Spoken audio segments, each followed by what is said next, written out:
A graça do Senhor Jesus seja com todos. Nós estamos aqui mais uma vez para trazer o resumo da nossa lição bíblica da escola dominical. A lição de hoje é a número 6. É essa aqui, ó. As cortinas do tabernáculo. Nós vamos aqui trazer um resumo dessa lição, em que o textuário dela já diz a sua finalidade. Diz assim o textuário, 1 Coríntios 10, 11. Ora, tudo isso lhe sobreveio como figuras, e estão escritas para aviso nosso, para quem já são chegados os fins dos séculos. Então, nós vamos ver hoje mais uma figura, né? A Bíblia diz aqui que tudo sobreveio como figuras, e estão escritas para aviso nosso, certo? Então nós devemos estar ligados, né, em todas essas figuras, em todo esse simbolismo, toda essa tipologia que está lá no Velho Testamento, e por Deus não foi colocado lá à toa, mas com uma finalidade muito importante, né, para aviso nosso. Então vale a pena, né, a gente estudar esses símbolos, essa tipologia, conforme nós estamos estudando do tabernáculo e dos seus utensílios. E hoje nós vamos ver as cortinas do tabernáculo. A verdade prática, ela diz que, comparando as coisas simples do tabernáculo com as celestiais, nós aprendemos as verdades que nos levam ao crescimento espiritual, né? Então toda essa simbologia, ela vem de uma simplicidade tremenda, mas com uma profundidade muito grande, que nós vamos observar, ok? A nossa leitura bíblica em classe, ela se encontra no livro de Êxodo, capítulo 26, os versículos eles são de 1 a 14. E o objetivo geral dessa lição é mostrar que as cores das cortinas do tabernáculo aponta para a obra completa da salvação, entendeu? E também eu quero só deixar aí mais uma palavrinha para você. Se caso você ainda não se inscreveu em nosso canal, se inscreva aí, dá o seu like, entendeu? Dá o teu toque aí no sininho para você poder receber mais vídeos, ser avisado, entendeu? Nos ajuda aí, que o nosso canal é novo, né? Então ele precisa ser ranqueado aí. Então entra aí, dá o seu like, ok? E Deus vai te abençoar, você nos ajudando a divulgar a palavra de Deus. A finalidade do nosso canal não é outra a não ser essa. Bem, na lição passada estudamos a relação da pia de bronze, né? A gente lembra bem, né, que a pia de bronze falava da pureza e santidade que o crente tem que ter nos dias de hoje, né? Todos esses tipos, né, essas simbologias, elas têm que ser aplicadas no tempo presente da nossa vida, é claro, né? Então, agora, nessa lição de hoje, a gente vai estudar a relação da cortina do tabernáculo com as verdades espirituais. Nós vamos descobrir aqui quais são as verdades espirituais dessas cortinas que podem servir para nós hoje, entendeu? Então, o nosso objetivo é esse, é extrair comparações dessas lições que tragam edificação para a gente. Bem, as cortinas do tabernáculo, com certeza, ela tem muito a dizer acerca da maravilhosa obra redentora do Senhor Jesus, certo? Então, aqui no primeiro tópico, as cobertas e as cortinas dos tabernáculos. Com certeza, você olhando assim, né, você percebendo ali em Êxodo, né, onde está baseada a nossa lição, nós vamos ver que é muito complexa a coisa, né, mais simples, entendeu? Embora fosse complexa, em detalhe específica nos materiais e cores, a estética do tabernáculo tinha que apresentar uma leitura fácil, entendeu? Embora todo aquele tabernáculo, incluindo todas as cortinas, eles tinham muitos detalhes, entendeu? Era, na verdade, muito complexo, mas, ao mesmo tempo, ele tinha que ser feito de maneira fácil porque era algo que tinha que de vez em quando estar desmontando e saindo. Então tinha que ser coisa de fácil desmontagem, entendeu? Então as coisas de Deus é assim, elas são complexas, elas são, né, aparentemente difíceis, mas quando você penetra ali, é como as parábolas de Jesus, são parábolas simples, mas com uma profundidade espiritual muito grande, certo? Então nós vamos ver aqui a coberta exterior. Essa coberta exterior, ela era feita de animais marinhos, golfinhos, né? O desenho, segundo o autor, não expressava assim uma beleza exterior que chamasse muita atenção, certo? Mas era algo feito para aguentar os intempéries do deserto. Então, ele faz até essa comparação aqui com a pessoa de Jesus, entendeu? Que nós vamos ver daqui para frente. Então, tratava-se de um material para resistir às intempéries do deserto. Era rústico, né? Porque todos esses materiais assim que sustentavam as cortinas eram feitas da madeira acácia e coberta de ouro, entendeu? E depois, coberta de ouro, ela tinha por dentro peles de animais, coberta com peles de animais. Então era algo bem forte, né? Embora a sua aparência não dissesse muita coisa. Então isso aí nos traz e nos lembra quem? A pessoa do Senhor Jesus, né? A Bíblia diz aqui, né, que a profecia de Isaías, né, acerca da humanidade de Jesus é bem clara aqui, entendeu? Como assim? Olha só o que diz a Bíblia: porque foi subindo como renovo perante ele, como raiz de uma terra seca, não tinha parecer nem formosura, e olhando nós para ele, nenhuma beleza víamos para que o desejássemos. Você, quando olhasse a humanidade de Jesus, você via ali um homem judeu. Tu não via nada de especial nele, né? A não ser por revelação de Deus. Então você via ali um homem judeu, mas ali estava a pessoa de Jesus, num corpo humano, mas ali estava o Deus, Criador de todas as coisas. Todas as coisas foram feitas por ele, e sem ele nada do que foi feito se fez, né? Mas você olhava para ele, não via nenhuma beleza. É assim que os judeus ficavam confusos. Mas a resistência de Jesus era tremenda, porque ele era divino também. Então essa madeira aqui também, ela poderia não apresentar do lado de fora beleza alguma que chamasse atenção, mas era de uma resistência tremenda para poder aguentar o deserto. Então nós também que temos Deus na nossa vida, né, as pessoas podem olhar para a gente como humano, né, e não vê nada demais. É um homem humano ali, é uma pessoa humana, mas por dentro, né, nós temos um tesouro, que é o Espírito Santo de Deus. Nós estamos igual a essa madeira aqui, ó, certo? Então, número 2, as cortinas internas. Por baixo dessa coberta exterior havia uma coberta de pele de carneiros, tingida de vermelho. Por debaixo dessas peles, né, de carneiro, havia outras cortinas feitas de pele de cabra, branca, sem ser tingida. Por último, havia também uma quarta cortina que podia ser vista somente do lado de dentro do tabernáculo. Isso aí também, com o ensinamento, só podia ser vista pelo lado de dentro do tabernáculo. Tem pessoas que trabalham na obra de Deus que ninguém vê o trabalho dele.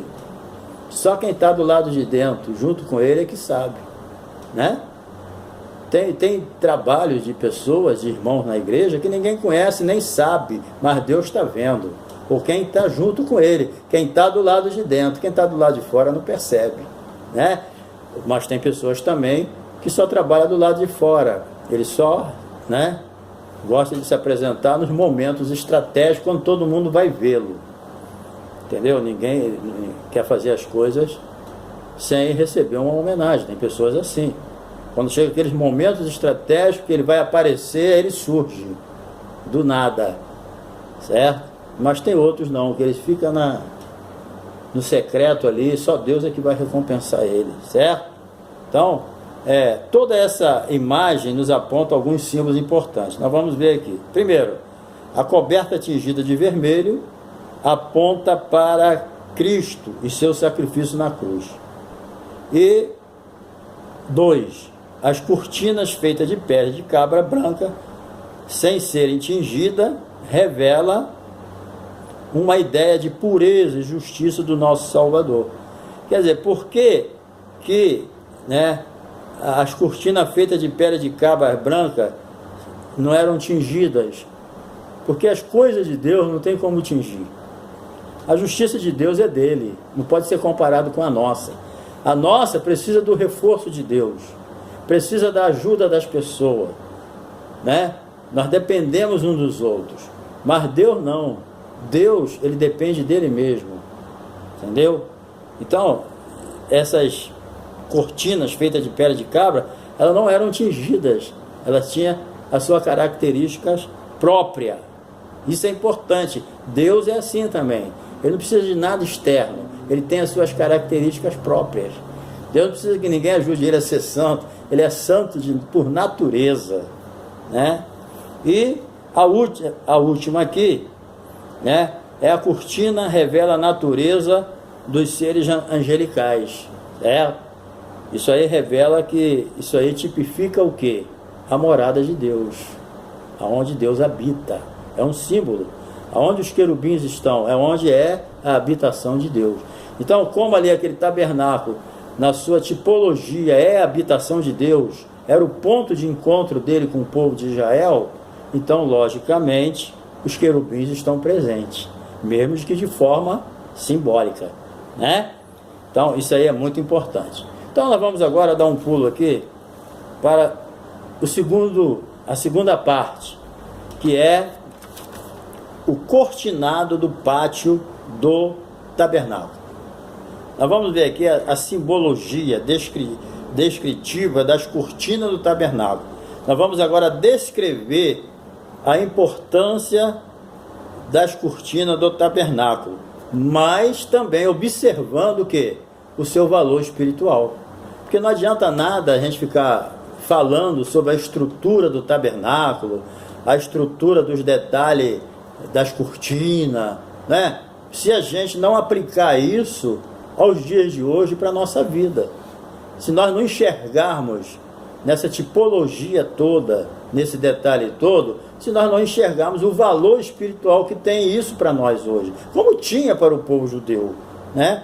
Os israelitas, eles entendiam, né? Com certeza os ensinadores levitas, eles passavam isso para o povo de Israel, né? Explicando o motivo das cores, os detalhes, tudo isso. O povo não vivia na ignorância junto com Deus, não. Quem anda com Deus não vive na ignorância, não, entendeu?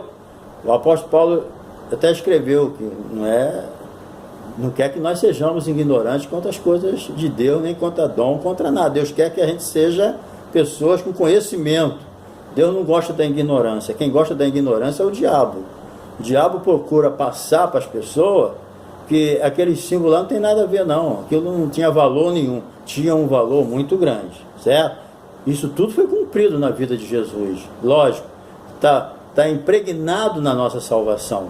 Lógico, nada disso aqui precisa mais, mas que tem o seu valor, Paulo escreveu como um aviso nosso, certo? Isso aí nós precisamos entender, ok?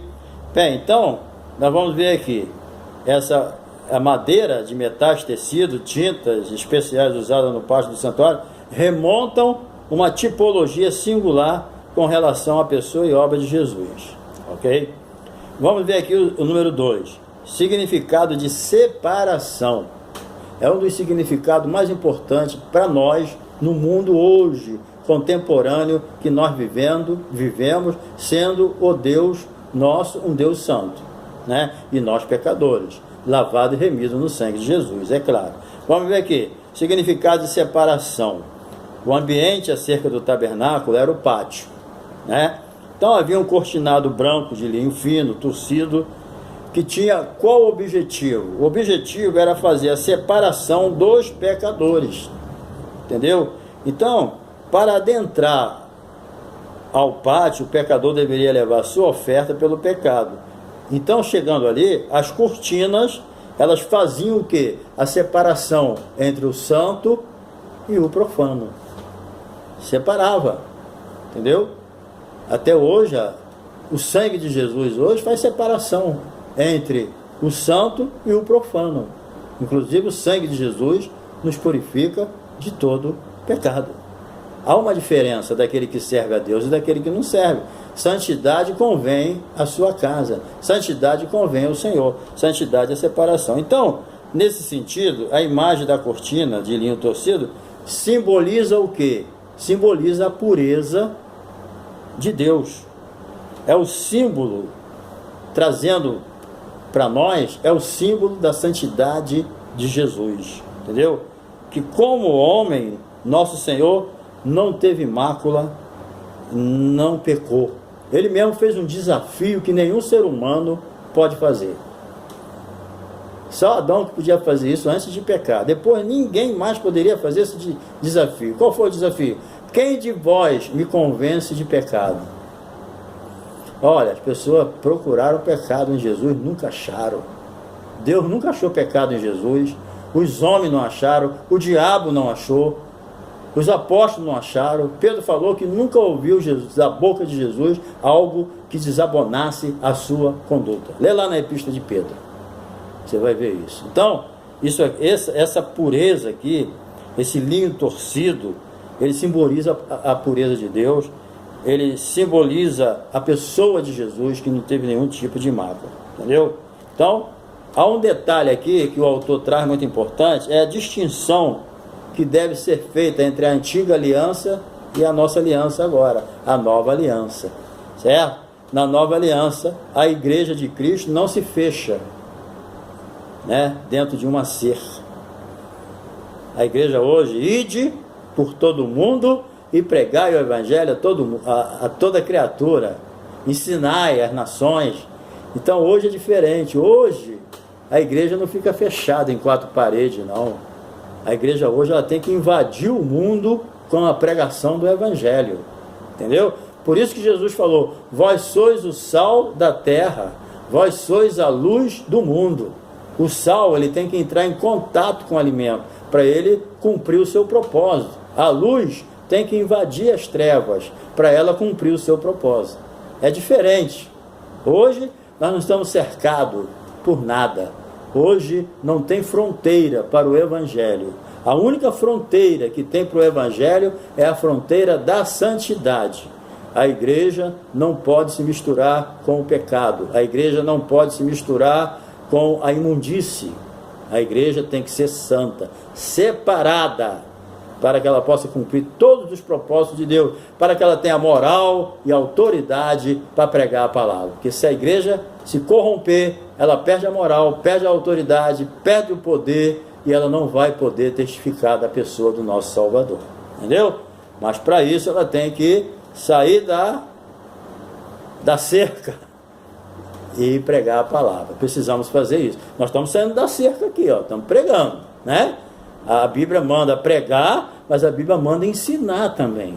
Se prega para o pecador e se ensina a igreja, certo? Os pastores têm que ensinar a igreja, e os pastores também têm que pregar para o pecador.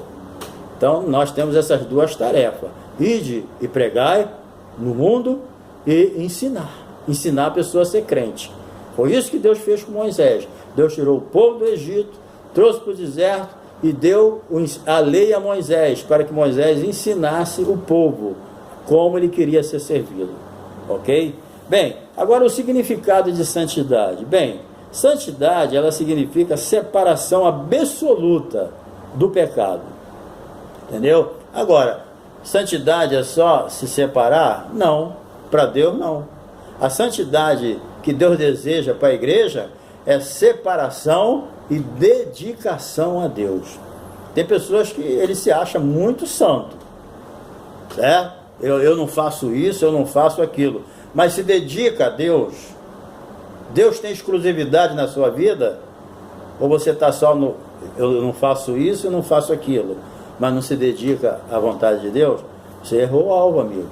Precisamos entender que santidade para Deus é a separação, mas também a dedicação a Deus. Se eu não me dedico a Deus, aí é complicado essa minha santidade, entendeu? Então, nós não podemos jamais desconsiderar a seriedade do chamado para viver uma vida santa. Vida santa é uma chamada de Deus para a gente. Deus disse mesmo na sua palavra, desde o Velho Testamento, no Novo, é repetido pelo apóstolo, sede santo, porque eu sou santo. Entendeu?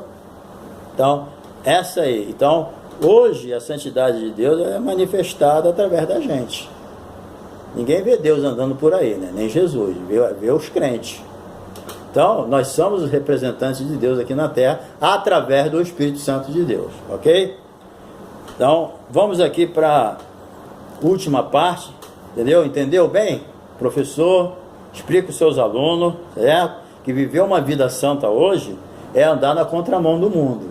Ninguém vai te apoiar a ser santo, não. Vão te criticar, vão te chamar de fanático, que não é bem assim, entendeu? Então, passe para os seus alunos que viver uma vida de santidade nos dias de hoje é ter disposição para andar na contramão do mundo. Bem, a última parte aqui é as cores da cortina, ok? Vamos ver esses significados das cores aqui, especial, né? Para nós, os discípulos de Cristo, essas cores apontavam para a obra de Cristo, que envolve a remissão do passado, do presente e do futuro, a obra completa da salvação. Dentro da onisciência de Deus, né? Essa representatividade das cores, né? Nos revela muita coisa profunda para o nosso momento. Primeiramente, a cor azul celeste, né? Ela remete ao céu, é uma cor que remete ao céu azul, né? E indica a divindade de Cristo, a sua origem celestial, né? Jesus veio do céu, né? No princípio era o Verbo, e o Verbo estava com Deus, e o Verbo era Deus. Ele habitou no meio de nós. Então ele veio do céu, mas fez-se homem na terra. Entendeu? Então o azul nos deixa bem claro isso. Jesus veio e na sua ressurreição ele venceu o diabo, venceu o mundo, e ele retornou a sua glória adiante. O céu remete isso, né? E hoje, por intermédio do Espírito Santo, a obra de Deus está espalhada pelo mundo todo, ok? E a outra cor é a púrpura. A púrpura era uma coisa muito cara, né? Uma discípula de Paulo, ela comercializava púrpura, né? Púrpura, ela era uma empresária, e a púrpura era uma coisa muito cara naquela época, certo? E foi o que Deus escolheu. A púrpura era um tecido roxo obtido de moluscos, lá no fundo do mar, certo? É uma cor que remete à ideia de realeza e aponta para o futuro. Em relação a Cristo, a cor é uma figura da realeza e divindade de Jesus, né? Nós que nascemos de novo, nós temos essa plena certeza que nós não servimos um Jesus somente humano, mas servimos um Jesus divino, né? Ele é o nosso Deus, que juntamente está sentado à direita do Pai, intercedendo por nós. Mas ele não nos deixou órfãos, ele enviou o Espírito Santo para estar conosco, certo? Então, uma coisa é certa, Deus nunca perdeu o controle da história. A outra cor aqui é o escarlate, o carmesim, uma cor vermelha bem viva, né?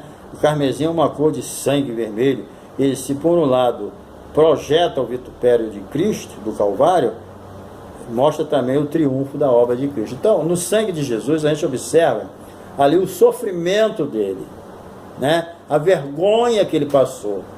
Mas o mesmo sangue que mostra a vergonha que ele passou, mostra também o mesmo sangue, ele sendo exaltado, porque ali, derramando aquele sangue, ele cumpriu todos os propósitos de Deus para nós, que aceitamos ele.